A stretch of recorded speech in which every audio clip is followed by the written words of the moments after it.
எந்தன் கண்மலையானவரே, என்னை காக்கும் தெய்வம் நீரே.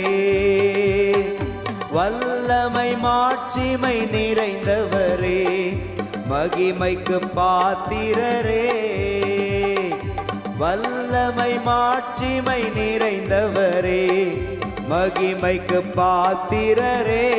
கைகளை மேலே உயர்த்தி ஆராதனை உமக்கே, ஆராதனை உமக்கே, ஆராதனை உமக்கே, ஆராதனை உமக்கே, ஆராதனை உமக்கே, ஆராதனை உமக்கே, ஆராதனை உமக்கே, ஆராதனை உமக்கே.